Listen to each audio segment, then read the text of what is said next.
Good evening and welcome to today's session. We'll wait for a couple of more minutes for the participants to enter.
Okay, so we'll start with today's session.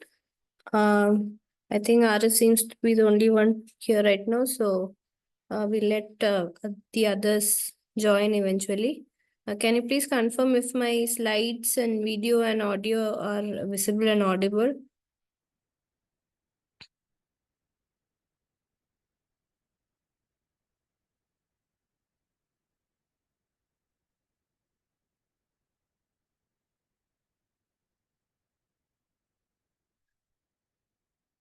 Okay, so I hope I'm audible and visible. So I'll be showing some questions as usual. You can put in your answers in the chat box and then I'll be discussing the solution. So we'll be discussing, this is a fourth week of the problem solving session and we'll be discussing the content belonging to lectures 15 to 19.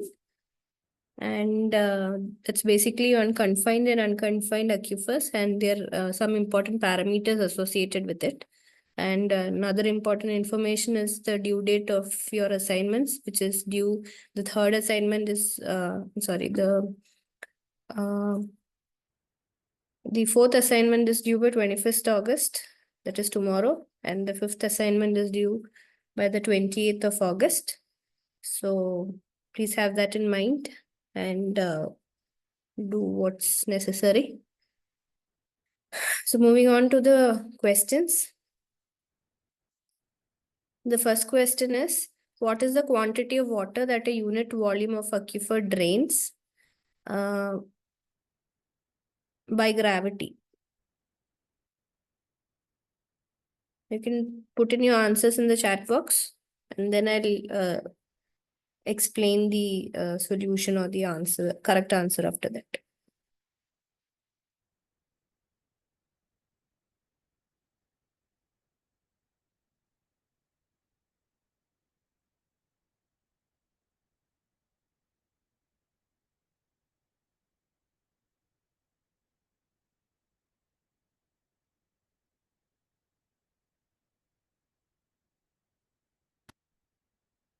Arif, you can put in the answers for now, if you know it.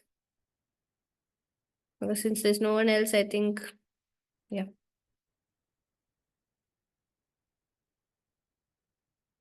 Uh, okay, so you said it's A.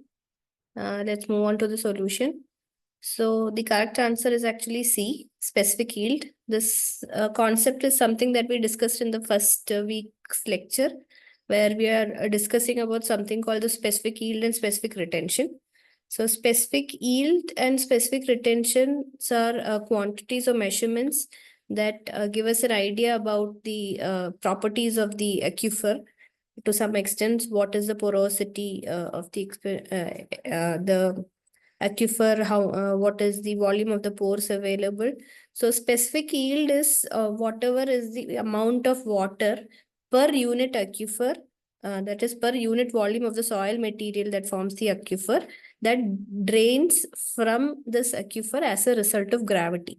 Now, we had discussed that water in this aquifer can be held or can move from one point to another due to several forces. Like one is gravity, one is the capillary action, and there are some soil particles that hold on to the water molecules, which exist as a thin film around the particles. So the amount of water that is going down the aquifer as a result of gravity, and this amount with respect to a unit volume of the aquifer is what is called as the specific yield of the aquifer. Now, specific retention is whatever is the water that is retained back after all this gravitational water is removed in the form of films, hygroscopic water on the soil particles is called as specific retention. That is also with respect to unit volume of the aquifer. So specific yield is represented by the volume of water drained as a result of gravity to the total volume of the aquifer, and specific retention is the water that is retained in the aquifer to the total volume of the aquifer. Now this there is this porous volume and so many other terms that might appear confusing, but the actual answer is specific yield. Now this entity, specific yield and specific retention, is associated with porosity in this format. The sum of the specific yield and specific retention is what is equal to porosity. And we have also studied about porosity being the volume of voids to the volume of soil. So volume of voids, basically it is the the presence of voids is what retains water within these voids. Water that infiltrates are going to pass through these voids. So if we can measure the amount of water that is coming out of the aquifer in unit, from a unit volume of aquifer, we can get an idea about how much, what is the volume of the voids present in the aquifer. So porosity is linked to specific yield and specific retention in this relationship. That is a sum of the specific yield and specific retention is equal to porosity. So the correct answer for this question would be option C, specific yield. This is a concept that keeps getting repeated in a lot of lectures. If you see the first series, week one series of lecture, this comes whenever anything associated with aquifers are discussed about, specific yield and specific retention are very important entities with respect to that. So it is always good that you have a clear idea about what this is.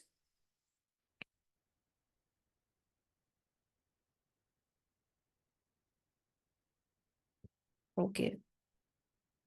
I don't understand what dodging language is. Okay. Next question is again specific yield for an unconfined aquifer. Is it greater than porosity? Is it less than or equal to porosity?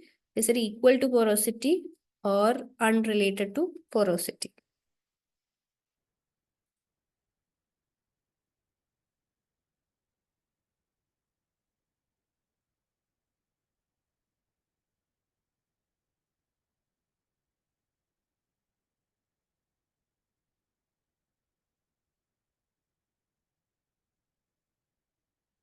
We just now discussed about the relationship between specific yield and porosity.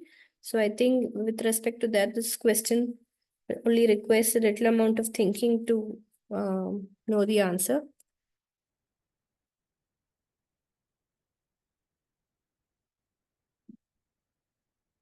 Okay, so let's move on to the answer. So the correct answer is less than or equal to porosity. We know that porosity is mathematically related to specific yield as the sum of the specific yield and specific retention. So definitely it cannot be greater than porosity. It can only be either equal to porosity. Say if the specific retention is 0, then the specific yield can be equal to porosity, or it can be less than porosity. When if specific retention is not equal to 0, then porosity will be greater than specific yield. So specific yield will either be less than porosity or it will be equal to porosity, because the entirety of the volume of voids is not consumed by water that is going down as a result of gravity. There will be some amount of water that is retained back as a result of molecular attraction, and this water is going to be within the pores itself. So some amount of volume of the pores is being consumed by other forms of water also, not just water that is being drained as a result of gravity. So option B is the right answer. It can either be less than porosity or it can be equal to porosity, not greater than porosity. And it is related to porosity with, and this is a relationship between porosity and specific yield, what is shown here. Now, third question. A perched aquifer is an aquifer that is found above the water table within an aquiclude. Is it below an impermeable layer, or is none of the options right?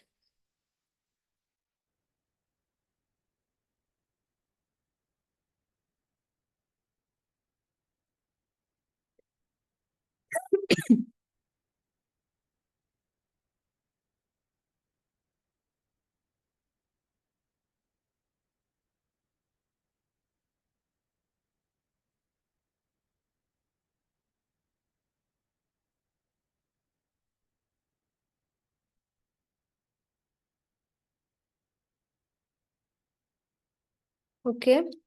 So before we move on to the answer, we let's look into what this perched aquifers are. So perched aquifers are some special cases of unconfined aquifers. Unconfined aquifers are nothing but aquifers in which the water table is forming the upper part of the aquifer, and bottom the aquifer has got an impermeable formation at the bottom of this aquifer. As a result of it, water keeps getting accumulated on top of it and increases, and this top portion or the top surface is known as water table.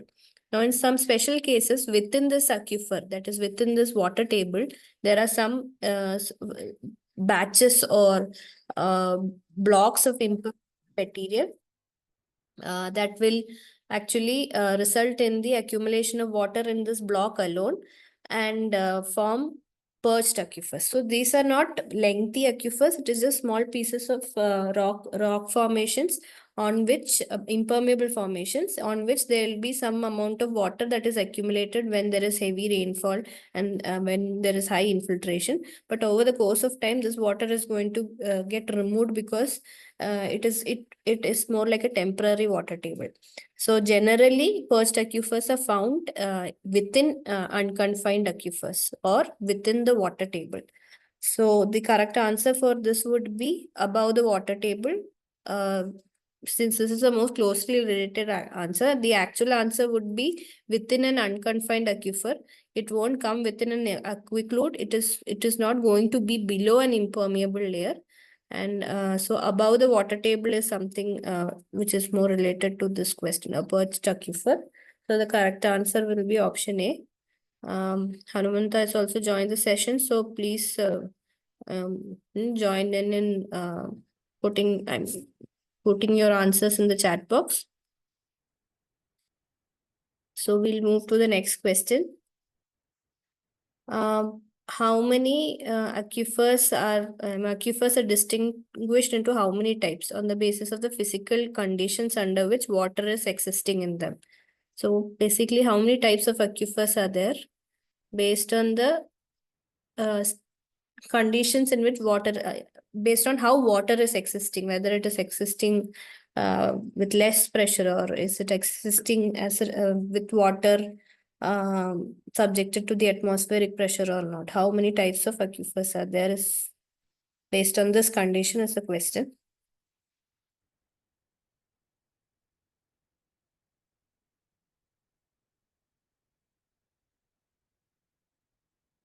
Okay, so both of you are right. Correct answer is 2. We know about confined and unconfined aquifer.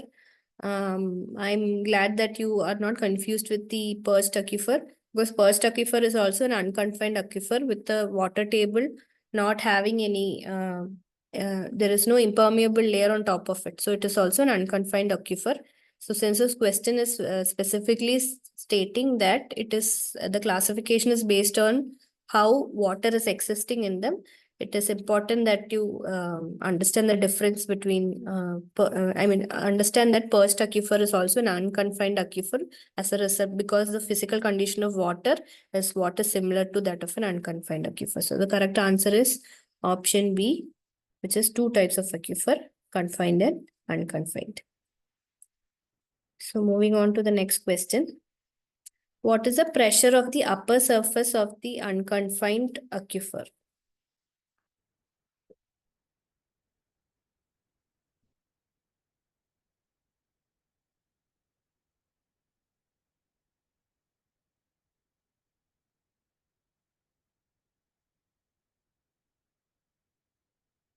What will be the pressure on the upper surface of an unconfined aquifer? So the upper surface of an unconfined aquifer is going to be the water table. So basically the question is about what will be the pressure on the um, upper surface of the water table.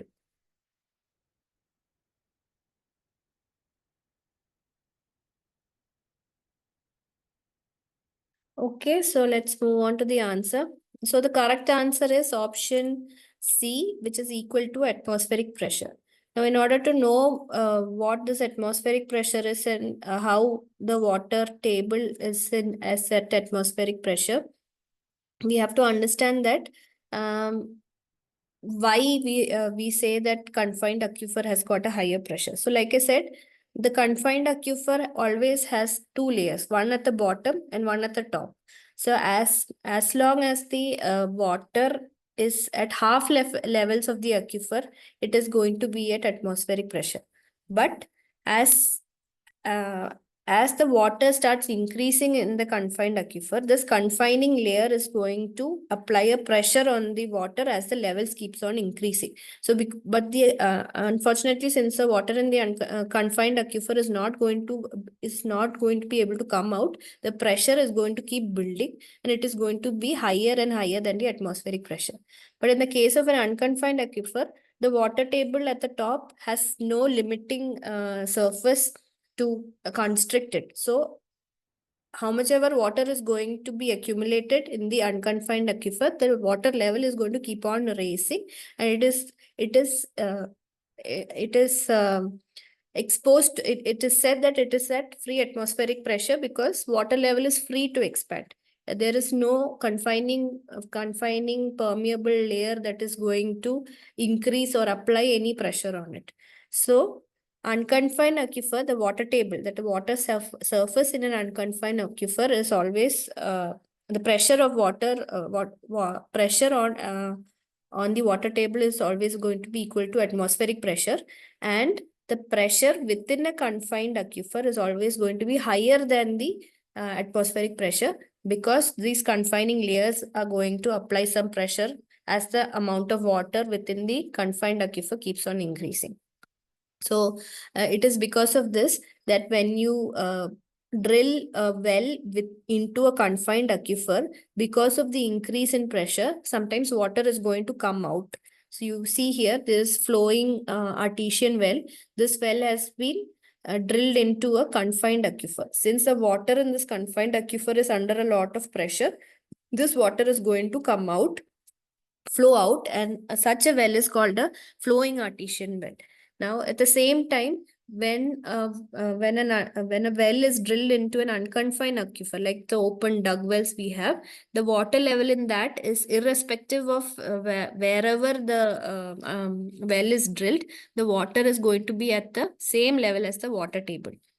Again, in this, you see the artesian well here, although there is the water is not at a pressure as high as this one, the water is still at a level higher than that of the water table, indicating that the pressure in this aquifer, confined aquifer, the pressure of water in this aquifer is higher than the pressure on the water table, which is the atmospheric pressure. So the unconfined aquifer is always, the water in unconfined aquifer is always at atmospheric pressure, and the water in confined aquifers are always going to be at a pressure higher than the atmospheric pressure. So that is the condition for that is how the what pressures are at confined and unconfined aquifer. This is also a very important critical information associated with confined and unconfined aquifer. In the coming slides, I'll be explaining about what these terms are: potentiometric surface and or piezometric surface and all. So let's move on to the next question.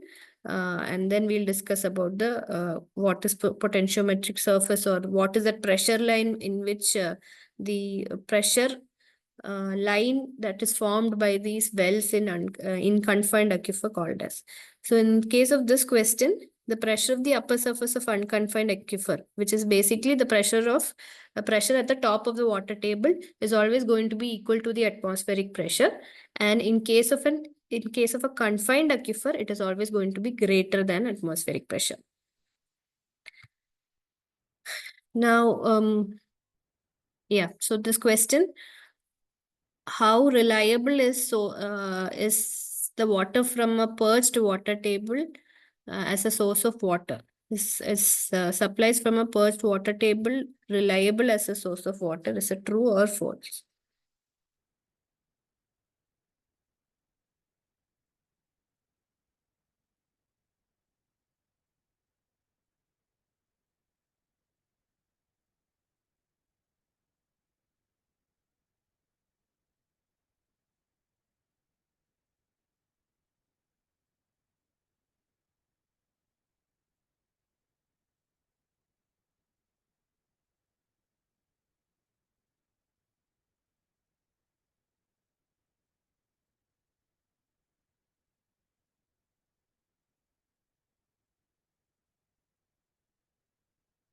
Okay, so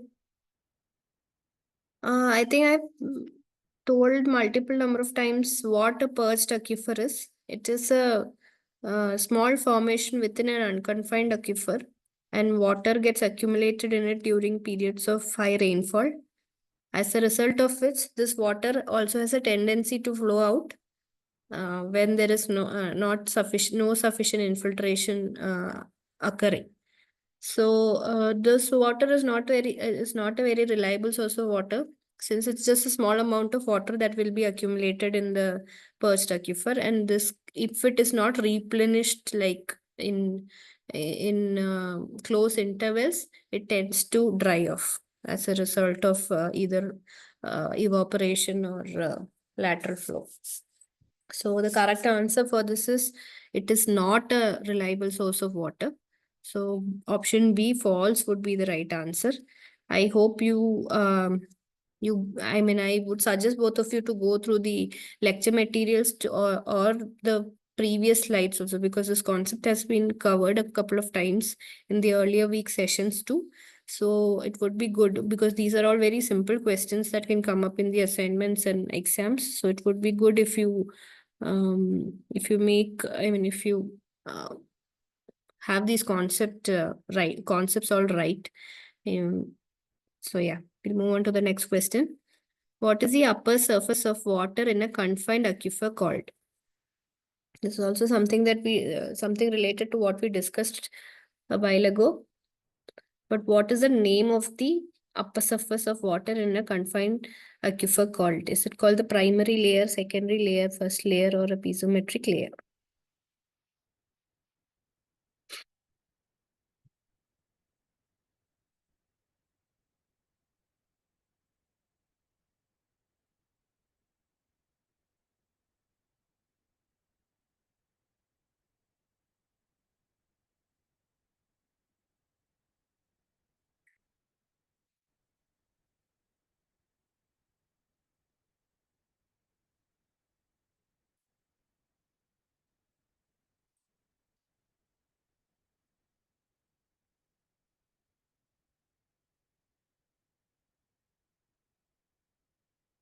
Mante, you can also put in your answer.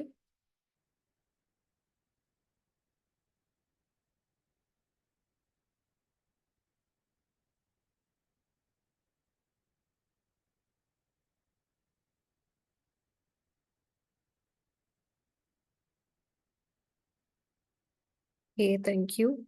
So it's right. The correct answer is piezometric layer. So let's just go a little more into what this piezometric layer is. So for groundwater, this piezometric layer, or another name is the potentiometric surface, which is basically an imaginary line. In case of imaginary line, when if you drill a couple of uh, tube wells or wells into these confined aquifers, all the the water at all these confined aquifers is going to be at a particular level. So in some interval, if you drill, I mean hypothetically, if you drill some wells, this line that is connecting the water levels of all these wells that are drilled into confined aquifer is basically representing at what level the water will rise to if you drill a well at a particular point. Like um, you see here, this dotted line is representing the potentiometric surface. That is, we know that when we drill a well in this point at the confined aquifer, the pressure of the water is represented by the head of the water, pressure head over here, which is at this point. Now again, if you drill a well over here, we will see that the water level will reach this point. Again, you see if a well is drilled over here, you see the water level is at this point. So if you drill many such wells along this confined aquifer, you can see that the water level will all reach along this line. And how do we get this line? We get this line by connecting all of the water levels that has been drilled, water levels in wells that has been drilled in this confined aquifer. And this imaginary line is giving us an idea about what the water level is going to be if we drill a well over here. So say we drill 3 wells and we are coming to know that the potentiometric surface is along this line. Next, if you want to drill a well over here, we'll know that the water level is going to be this. So accordingly, we can get an idea about how deep the well has to go, or what kind of other requirements are required for drilling a well over there. So this line, imaginary line that is representing the water levels of wells that are drilled into this confined aquifer is called the potentiometric surface or the piezometric surface, which is basically representing the pressure head of the water in this water, or pressure of the water in this confined aquifer. So that is also a very important term, potentiometric surface or a piezometric surface or piezometric layer is all associated with the upper surface of water in a confined aquifer.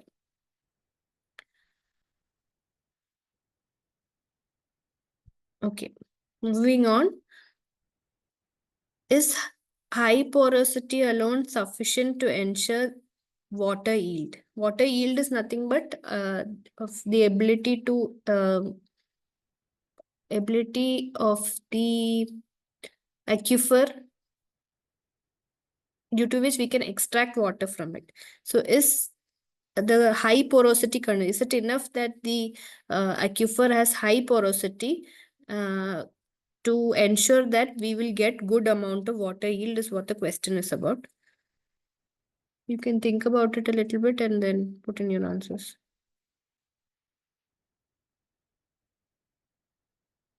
Okay. So the correct answer is it's false. Porosity is just one property that actually is associated with the good aquifer. There are other properties also that determine how much water can be extracted from the well. Now, suppose we probably a material like clay will have a lot of volume of pores, but it is not easy to extract water from clay. That is because there's another property called permeability, which I believe we have discussed in the earlier classes. Permeability is the ease with which water will flow from the rocks. I mean, from the aquifer material. So if the permeability is less, then even if there are a lot of volume of pores, we won't be able to extract water from that aquifer material. So high porosity itself is not enough for determining if a rock or an aquifer or a soil material will ensure a good yield of water. There are also various other properties that determine this water yield.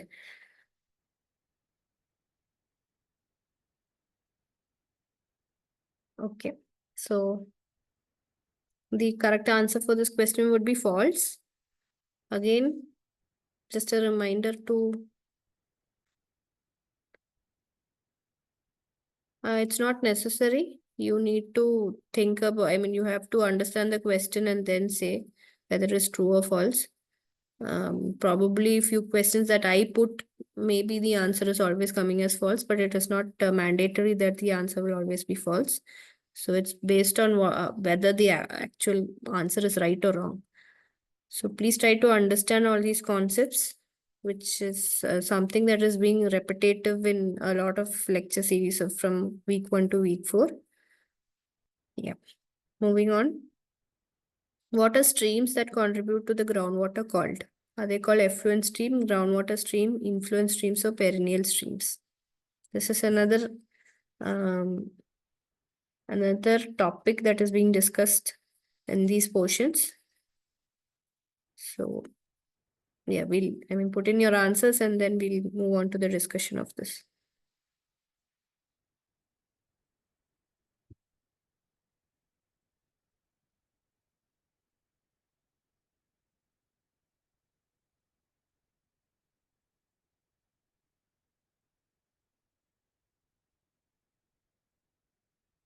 Okay. So I'm glad that it's either effluent or influent that you've put in the answers. So yeah. So correct answer is C. So let's see what these influent, effluent, and these terms are.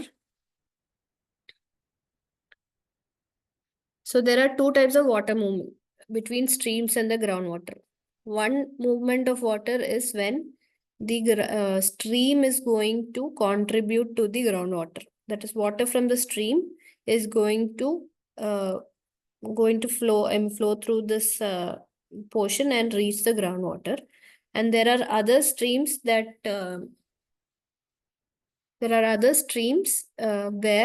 water table or the groundwater is at such a high level, or the groundwater is so much that this groundwater is going to flow into the streams. It is going to contribute water into the streams.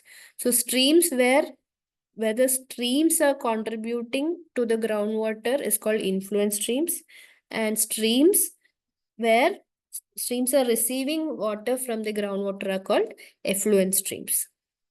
So influent streams are also called as losing streams because it is losing water to the groundwater, and effluent streams are also called as gaining streams because it is gaining water from the water table. So this question has also been asked in the way that what is the other term for influent stream? Is it losing stream or gaining streams? So I think this is a pretty much easy explanation for this influent effluent stream.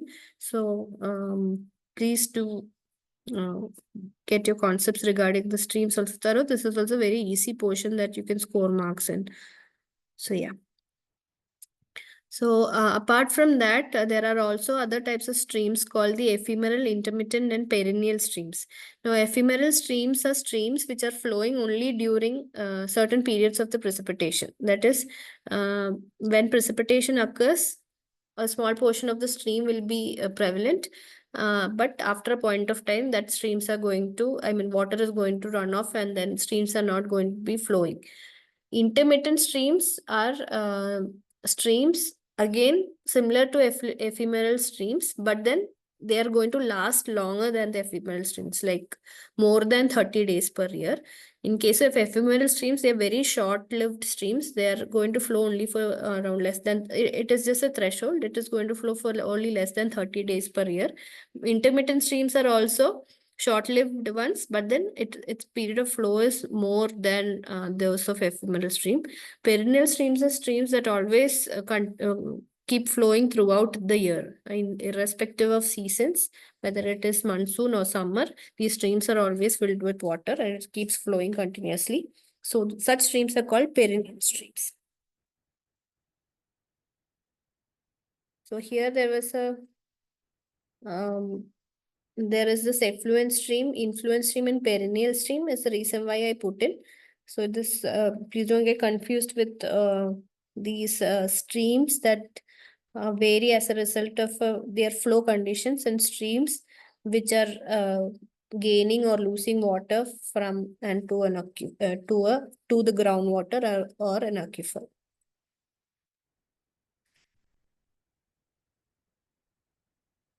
Okay, so moving on to the next question.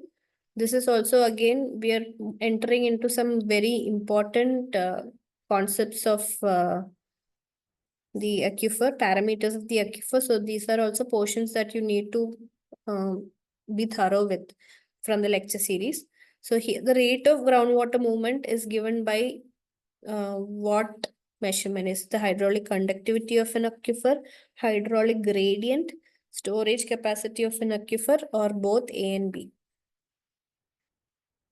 The rate of groundwater movement is given by hydraulic conductivity, hydraulic gradient, storage capacity, or both A and B.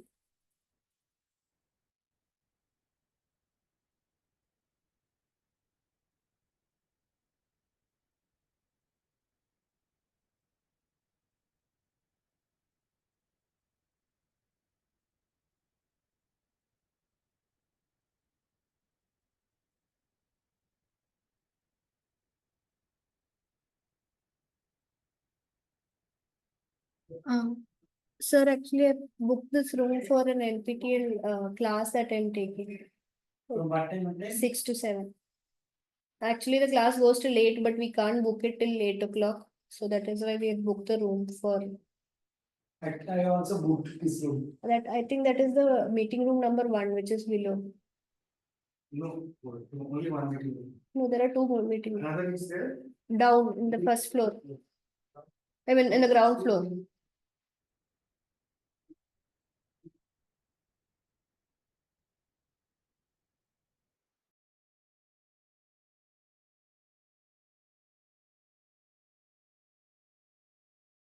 Okay. Yeah, so I'll get into the explanation of this answer. So the correct option is option A.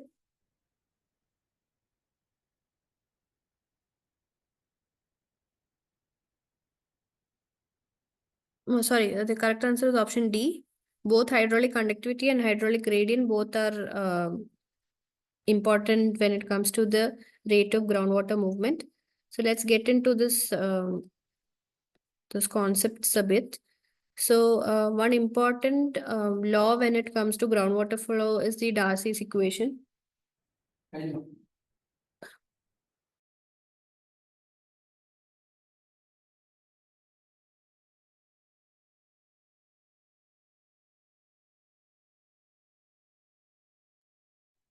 So the rate of groundwater flow is determined by one equation called the Darcy's equation.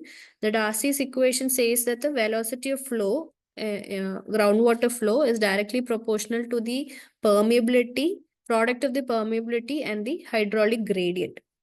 Now, another term that is representative of the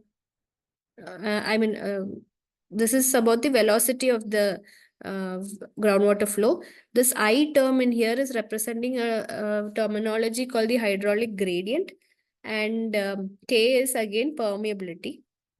Now, hydraulic permeability is also called as, permeability can also be represented mathematically as the hydraulic conductivity, which is nothing but the change in the pressure head over the length of flow of groundwater.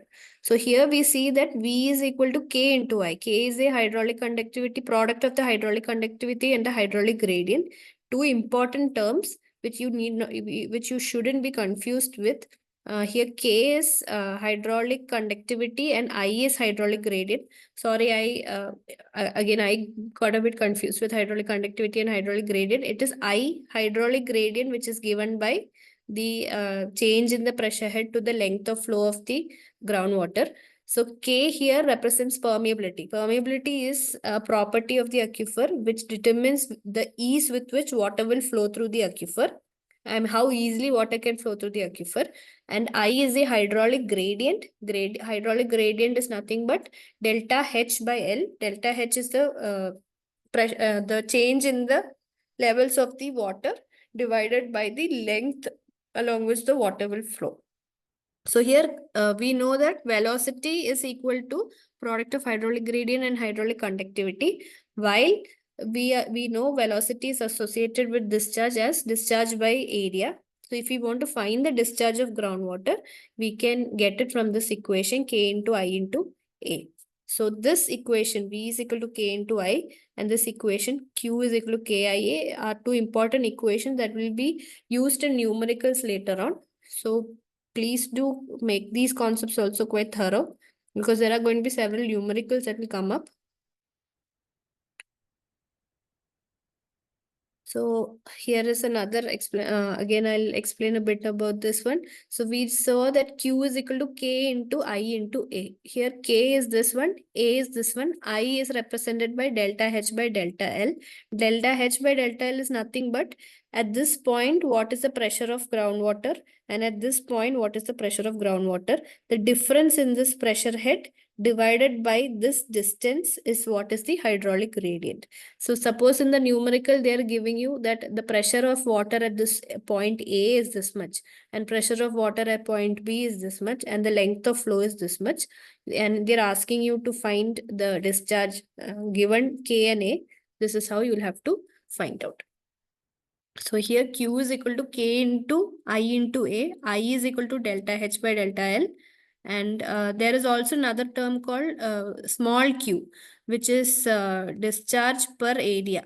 So this when q by A is taken as one quantity, that is represented by small q. So small q is equal to big Q by A. And if that is the value that is given, you have to use this equation accordingly.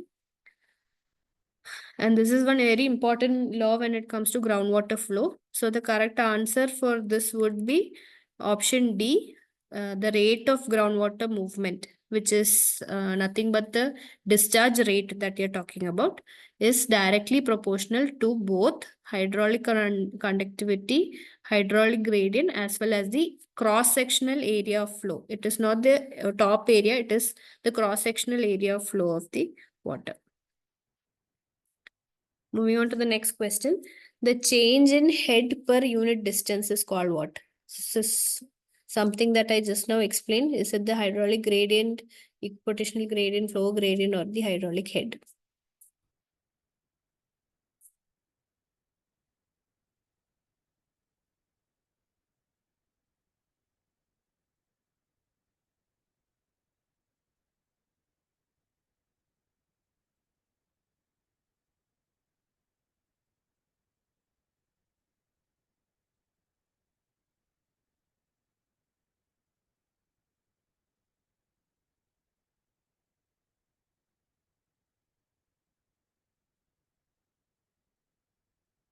Okay, the correct answer is hydraulic gradient. We just now discussed about what the hydraulic gradient is. This term is the hydraulic gradient, delta H by delta L. So the change in pressure head per unit length or change in pressure by length or change in head per unit distance, anything is representative of the gradient, which the hydraulic gradient. Hydraulic head is nothing but the pressure head. Moving on to the next question. The Darcy's law is inversely proportional to the head loss or the loss of head, which is nothing but the change in pressure head. Is discharge is inversely proportional to the change in head loss and directly proportional to the length, or whether the discharge is directly proportional to head loss and inversely proportional to the area of flow, area of flow and to the length of the path. Discharge is directly proportional to the head loss, area of flow, and inversely proportional to length of path. So we just now discussed about how discharge is related to delta H and delta L and delta A. So just think about it, write the equation and see how the relation is. Is it directly proportional to these terms, inversely proportional to which terms? Please work this out because this is going to be an important thing when it comes to numericals also.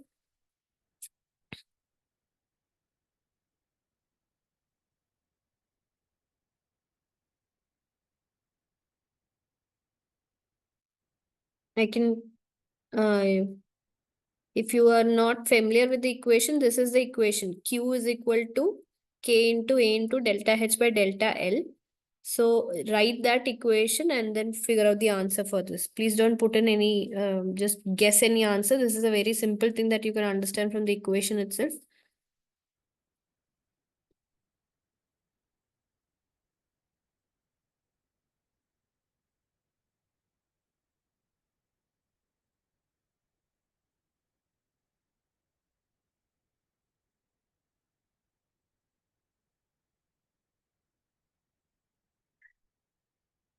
So let's see what the answer is.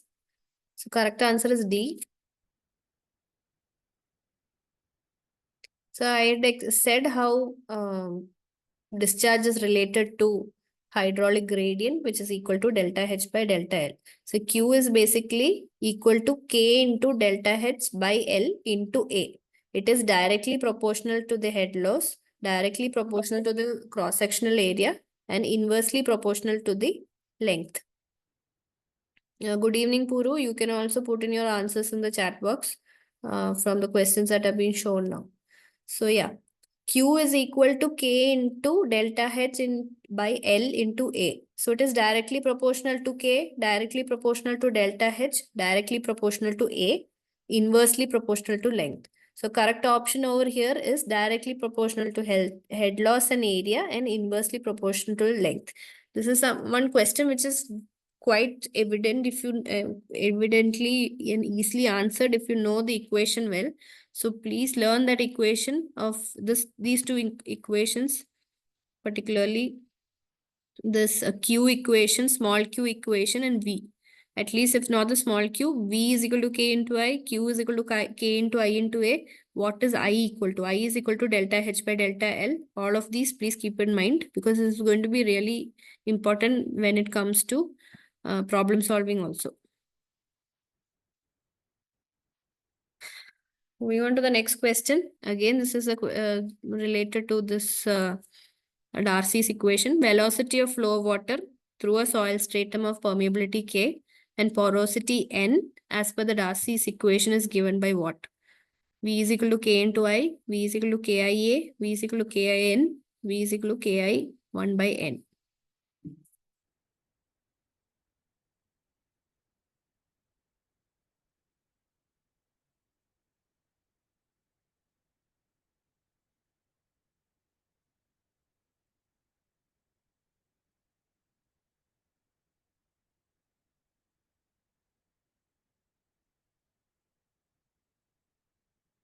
Please be careful in doing what quantity is being asked over here. It is a velocity of flow of water that is being asked over here. You should be careful whether it is a velocity or the discharge that we are talking about.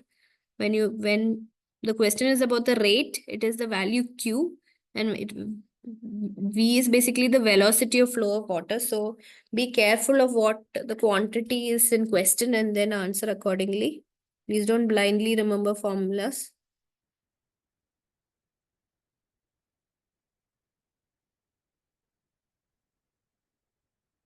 Both of you can also put in your answers, Hanumanta and Puru.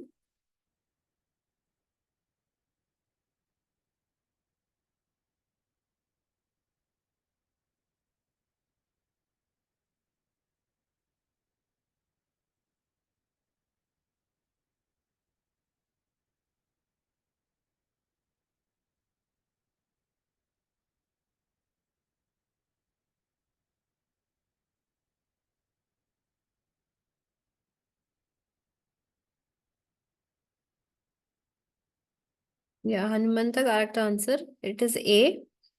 So again, I had explained earlier about this equation. V is equal to K into I. V is the velocity. Velocity is equal to K into I. And Q is equal to K into I into A. How did we get the relation? It is because velocity is equal to discharge by area. So when we take this A term over here and then substitute this Ki, we get Ki into A is equal to Q.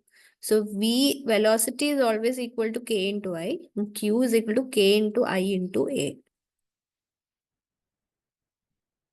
So correct answer for this question is option A.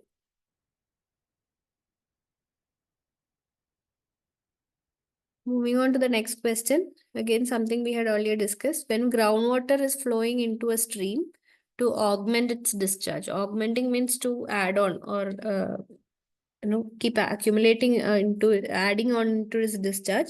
Then what is that stream called? Is it called an influent stream, effluent stream, perennial stream, or an ephemeral stream? So we have discussed about influent, effluent, which one is losing, which one is gaining, why it is called using and why it is called gaining. So based on that, you can put in your answer.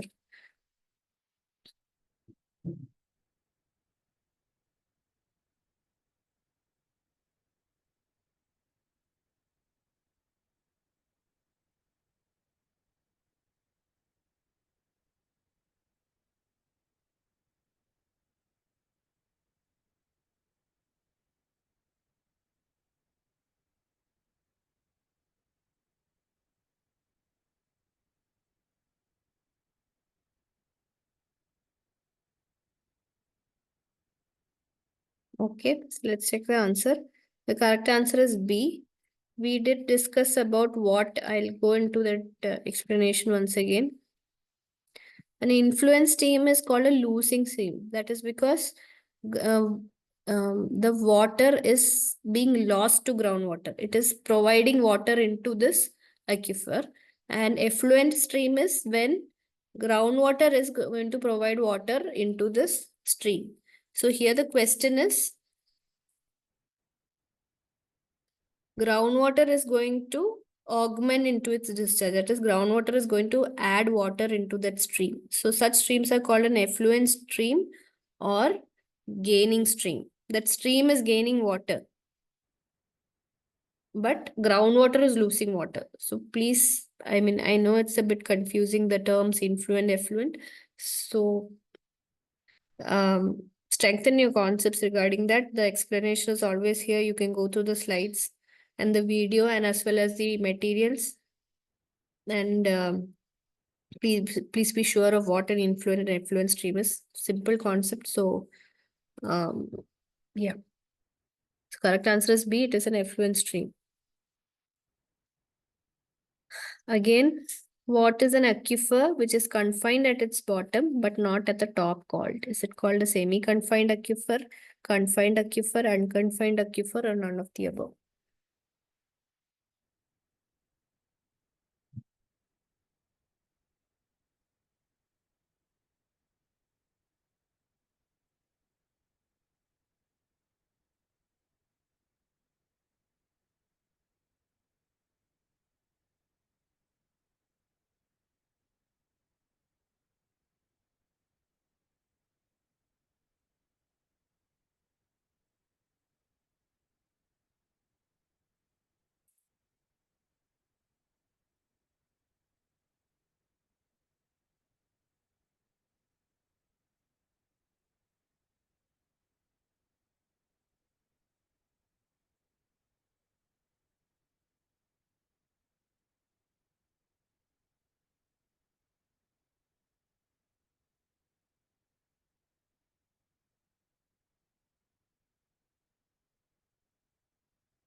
Okay, so the options are semi-confined, confined, unconfined, or none of the above.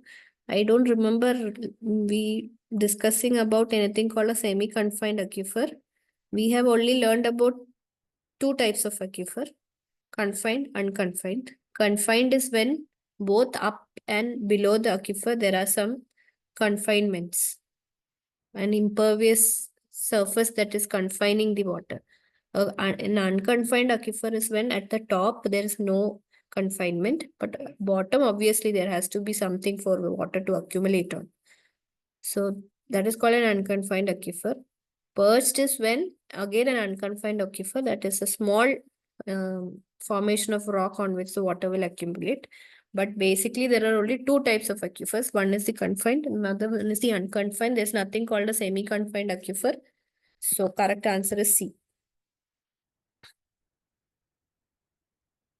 What is the example of an acutard stratum in the ground profile? We again, I believe it was in the previous session, we learned about what an aquifer is, accuclude, acutard, accufuge. and what are the examples. So it's based on that. What is an example for an acutard?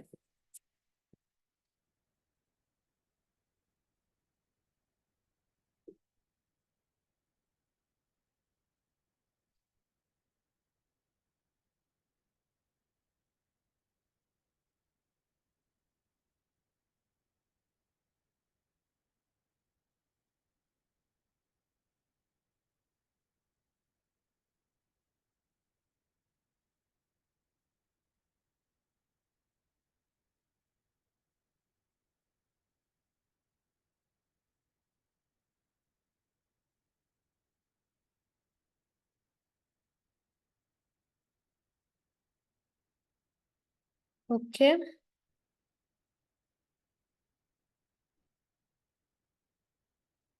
So let's just revise the aquifer portions, types of geological formations. So aquifer is a portion which has the capacity to hold water as well as transmit water. Formations like sand, gravel, etc. Acutides are formation which can hold as well as transmit water, but transmission of water is only possible through seepage, and the transmission or yield is very insignificant when compared to an aquifer. Aquicludes are impermeable formation which consist of water, but no water can flow through it. It will have water in it, but the ability to extract water or transmit water by an aquiclude is very less. And we learned that clay is an example for that. Acutard, clay lenses interbedded with sand is an example for acutard. Aquifuge is a formation which is incapable of neither storing nor transmitting water, like hard rocks, granite, and igneous rocks mostly are aquefuge. So the question was about acutard. Acutard is a formation that can store as well as transmit water, but it is going to be very less transmission.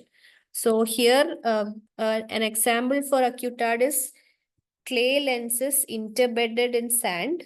So although the options don't explicitly say that clay is interbedded in sand, there is an option sandy clay, which is an example for acutard.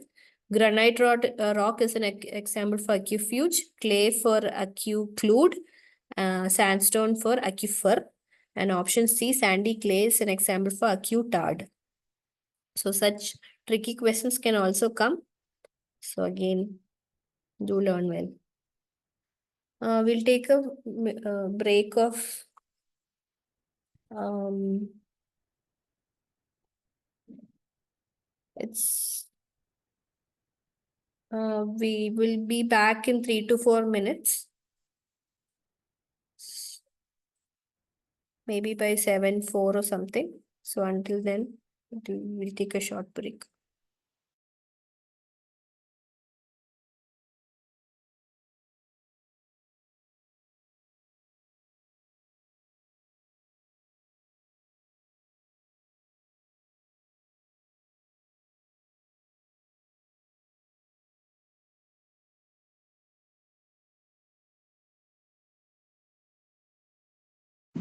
അമ്മ Hindi full notes ആരെങ്കിലും അയക്കാൻ പറയോ?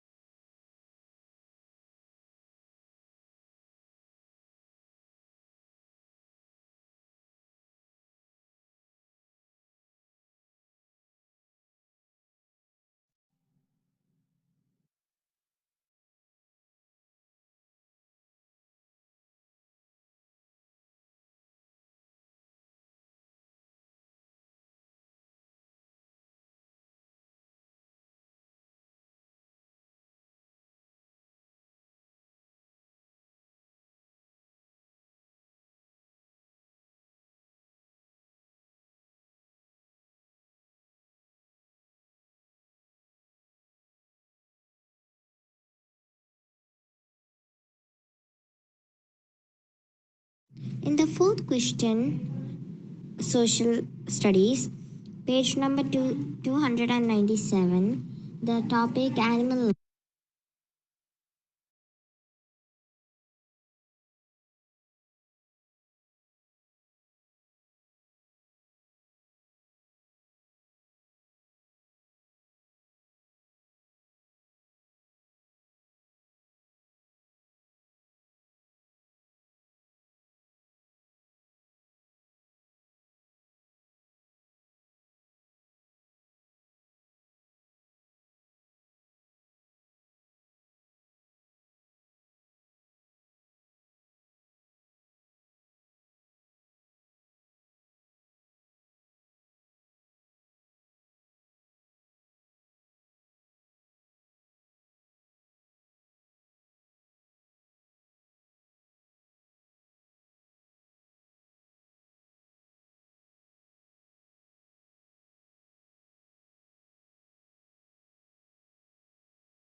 Okay.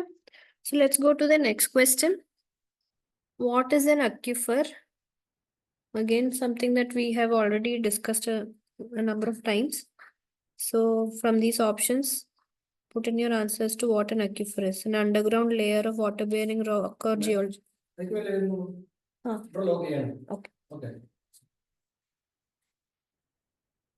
A large body of salt water found beneath the surface, a type of cloud formation in the atmosphere, a device used for measuring water flow. What is an aquifer? Very simple question.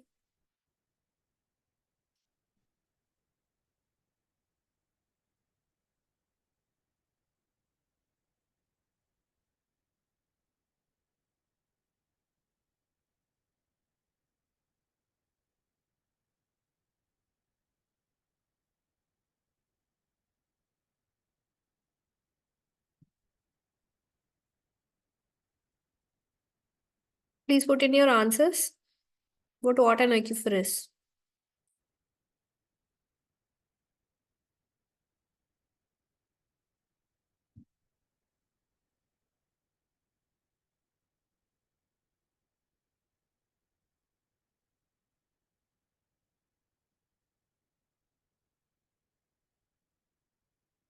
Okay. So the right answer is yes, A. Something that we have discussed several times. An underground layer of water bearing strata or rock or geological formation. Moving on, which of the following is not a type of aquifer? Underground, unconfined, confined, perched. Again, a very simple question.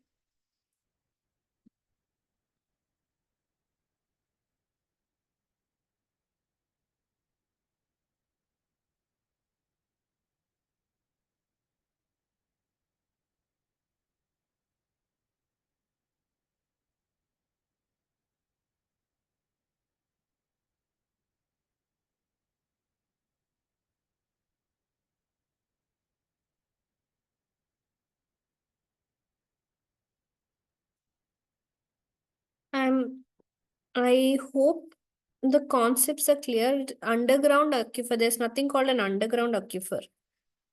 So the correct answer is A. Unconfined and confined are two types of aquifers, yes.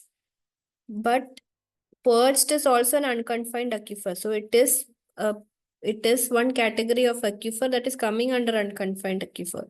Whereas there's nothing called an underground aquifer. I was hoping this concept was clear, but I think it still isn't. I don't know. There are a lot of material and a lot of discussions that has happened over it. So please be careful when it comes to. Am I clear here? I mean, have you understood about what an unconfined is, what confined is, what perched is? According to the physical state of water, there are just two types. That is unconfined and confined. Perched is also a type of unconfined aquifer. It is a category of unconfined aquifer. So although there are two types of aquifer, when there is a subdivision called a perched aquifer, which is coming under unconfined aquifer. So here unconfined, confined, perched, all are aquifers. There's just nothing called an underground aquifer. Aquifer is something that is always under the ground. It is a subsurface formation. So there's nothing specifically called as an underground aquifer. So that answer will be the obviously wrong one, or the option that is odd out of all of the four. So please be careful.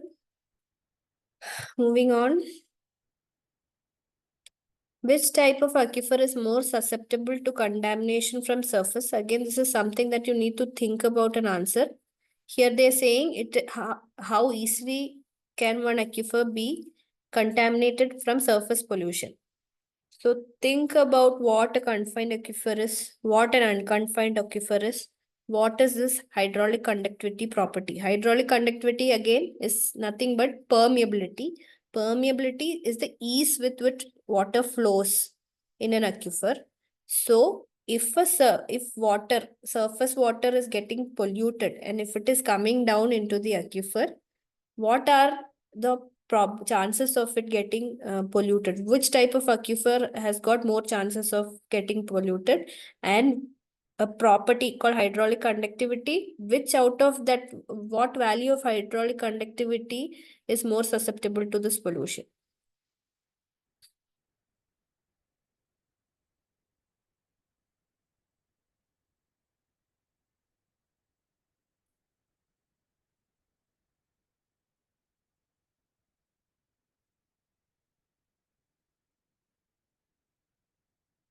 Is it a confined aquifer or unconfined aquifer?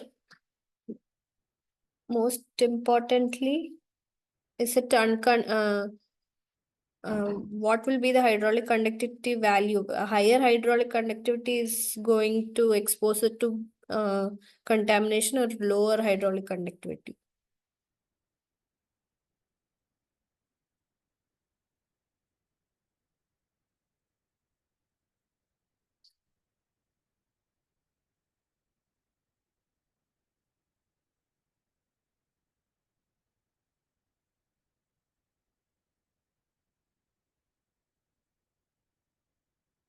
Yes, the correct answer is option C. So, like I said, between confined and unconfined, the probability of surface pollution to reach the confined aquifer is very less, because it has a covering which is not allowing water to just seep into that confined aquifer. But in case of an unconfined aquifer, it is easy for the pollutants to reach the water table. Secondly, so we know it's either option B or option C. Now again, here there's another condition called hydraulic conductivity. Hydraulic conductivity is the ease with which water will flow in an aquifer. So an aquifer with higher hydraulic conductivity will transport more contaminants into the water. So the option C will be the correct option, because it is an unconfined aquifer, as well as not only unconfined, it has got a higher hydraulic conductivity compared to that option B. So option C will be the right answer. I'm glad you were able to figure that out. So option C is the correct answer. Moving on to question D. Now here comes a numerical part. Please take some time. I can also just for your I mean, you might not remember the equation, so I can just write the equations roughly over here. This is K into I, and Q is equal to K into I into A. So please do this problem and put in your answers. I into A. I is a hydraulic gradient, K is the hydraulic conductivity, A is the cross-sectional area. So here they have asked the hydraulic gradient they have given, hydraulic conductivity they have given. They have asked you to find the velocity. So what is it going to be? Careful of the units. Always please be careful of the units here.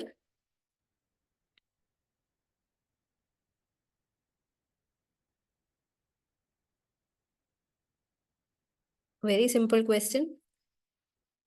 Something just you have to substitute into the formula and find out.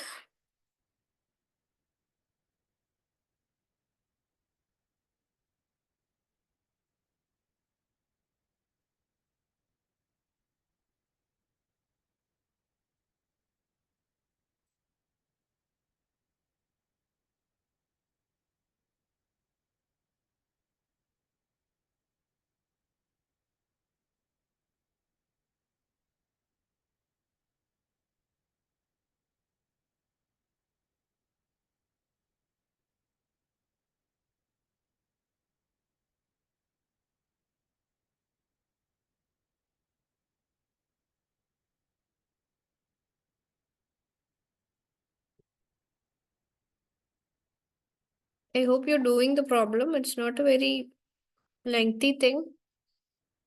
Please put in your answers. Hanumanta and Puru, and I think Arif has given an answer, but do cross check.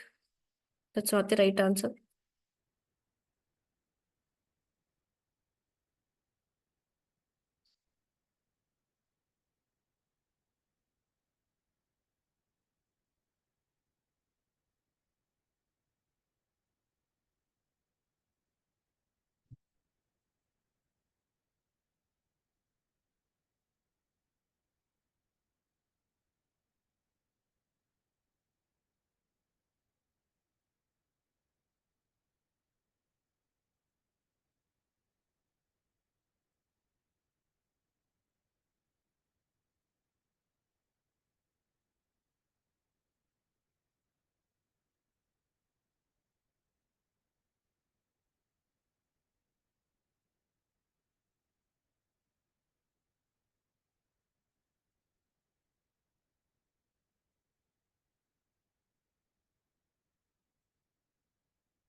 Okay, let me move on to the solution. It's a very simple direct substitution question. I am surprised. So here you see, okay, correct answer, Hanumanta. So it's direct substitution. The hydraulic conductivity is given. I'm sorry, hydraulic gradient is given. Hydraulic conductivity is given. Just multiply the two of that. You'll get 0.05 meter per day. That is the first option. So it is 0.05 meters per day.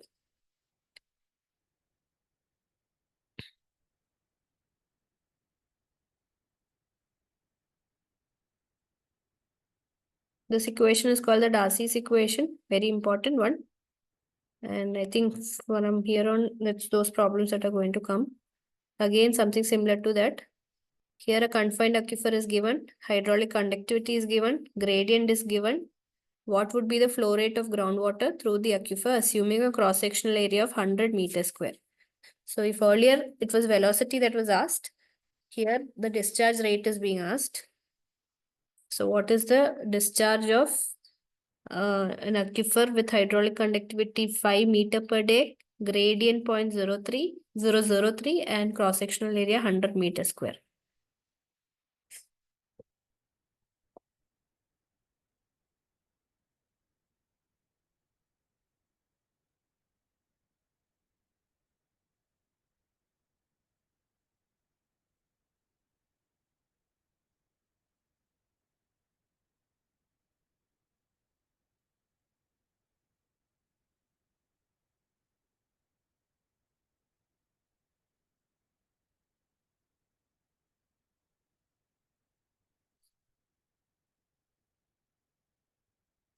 Okay, so let's move to the answer.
Correct answer, Hanumanta. Arif, again, your answer is wrong.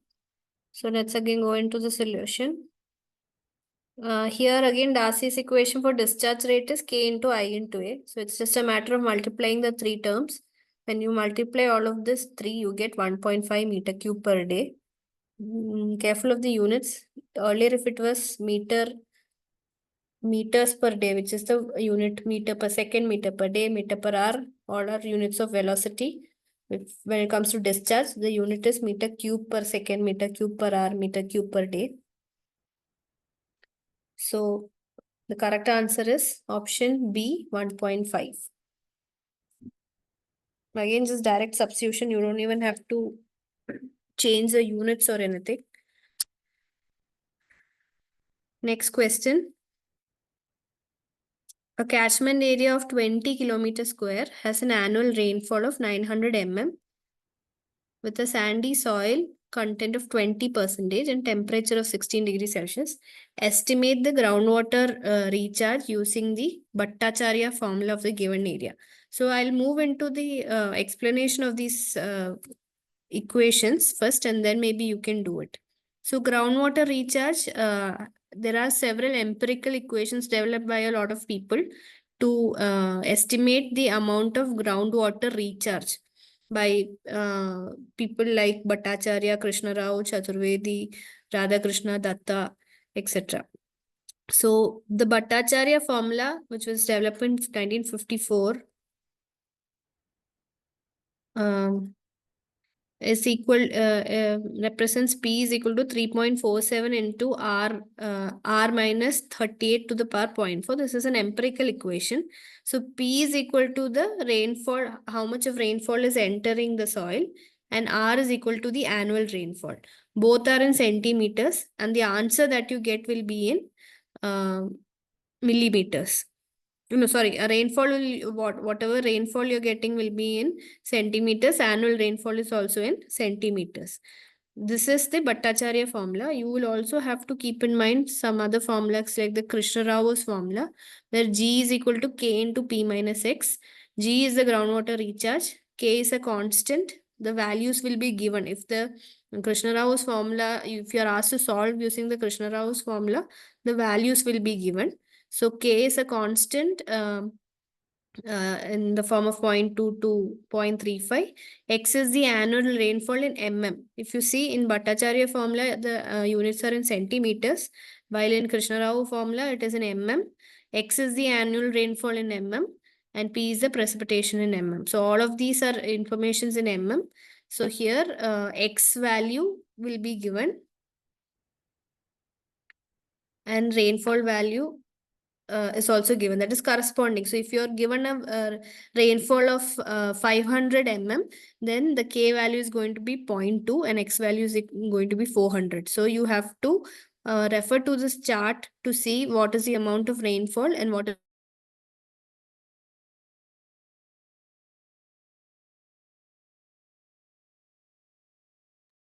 I'm sorry, there was some connectivity issue.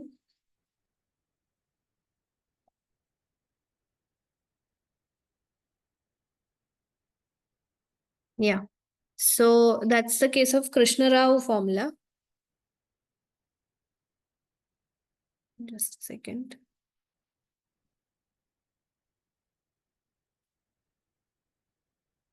Yeah. Now Chaturvedi's formula here talks about again groundwater recharge, which is represented by W, and 13.93 into P minus 381 to the power 4. Groundwater recharge and is in mm, but annual rainfall is represented as in centimeters. Then there is Segal's formula, Radhakrishna's formula, Datta et al. Formula. All of these you need to by heart, because any formula, they can ask you to find the groundwater recharge using any of the formulas. So you have to be familiar with not only the formula, you should also be familiar with the units that are being used in the formula, because these are empirical equations, and in empirical equations, the units are not standard units. It's depending on that each equation. So here using Bhattacharya's formula, the equation is 3.47 into R minus 38 to the power 0.4. They have asked you to find the precipitation or the annual rainfall that is penetrating. So here it is given as the rainfall that is penetrating has been given as 900 mm. Sorry, annual rainfall has been given as 900 mm. So which you need to convert it into centimeter. Yeah, I already provided the answer. So yes, which you have to convert it into centimeter. And so it will be 90 centimeter minus 38 to the power 0.4 into 3.47, which is something equal to 16.855 centimeter. Since the options are given in mm,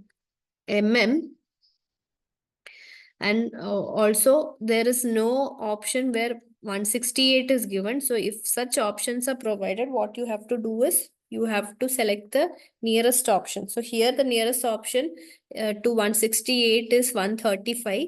So that is why the option B. So this is one part, I believe, I don't remember if it is from this week's portion or the previous week's portion, but it is a very it is a portion from which one question can come. But unfortunately, there are a lot of equations like all of these, around 6 equations, which you'll have to memorize. Not only the equations, you will also have to memorize the units corresponding to the terms in these equations. So there is no other way around. So yeah. Next question. What is transmissivity? What is transmissivity called? I mean, what is basically transmissivity? It is another new concept. The rate at which water moves downward from surface water to groundwater. This is the ratio of fluid flow volume to total volume of porous medium. Combined effects of porous medium and fluid properties. Rate at which water is transmitted to a unit width of the aquifer under a unit hydraulic gradient.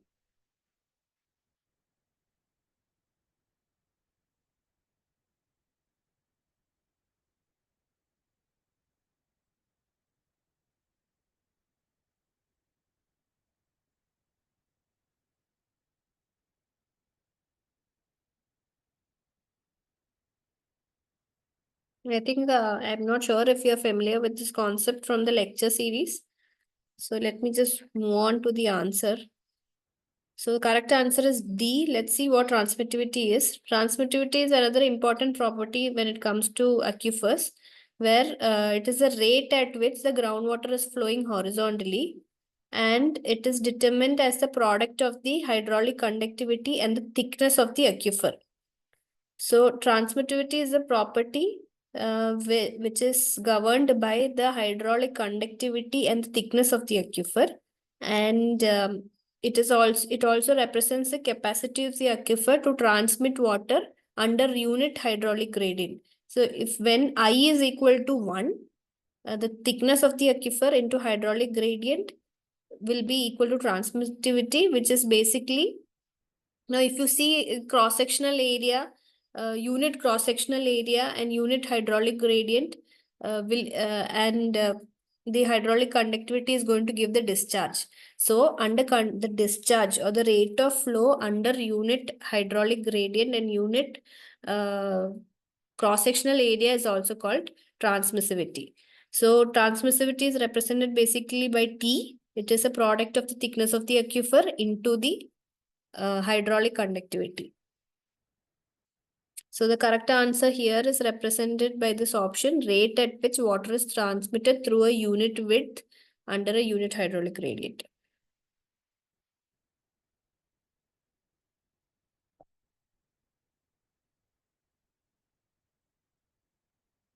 Yes.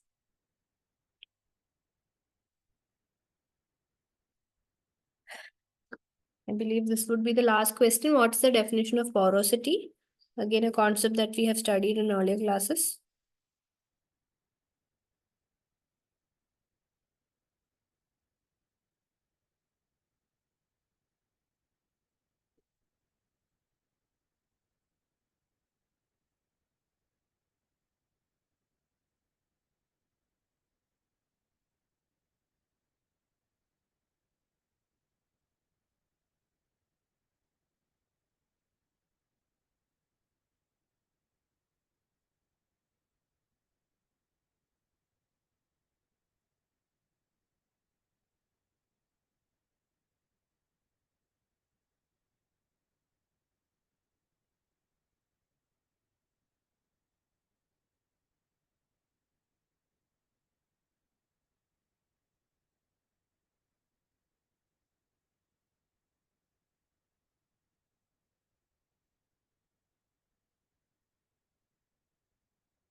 Okay, the correct answer is option A.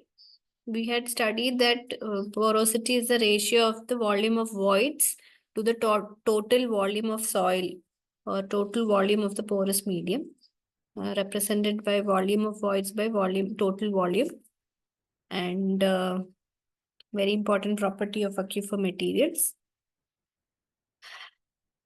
Here, if N is the porosity, volume of voids to the total volume of the aquifer material is called the porosity. So that will be for today's class. If you have any doubt, you can ask. I'll be here till 8 o'clock. If there's no doubts, you're free to leave the session.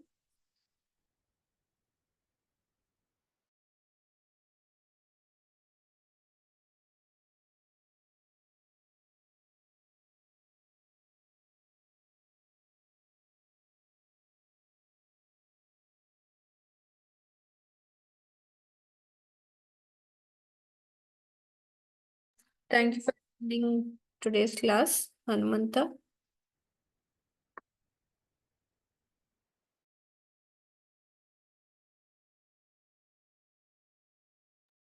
Thank you, Puru.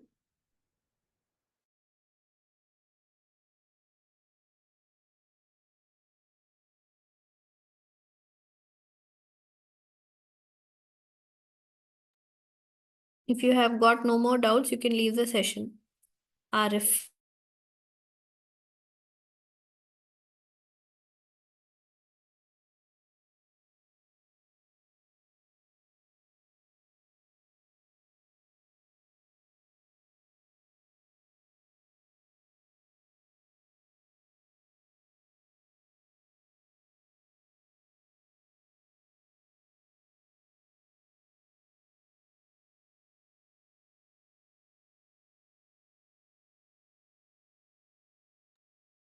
Thank you, Arif.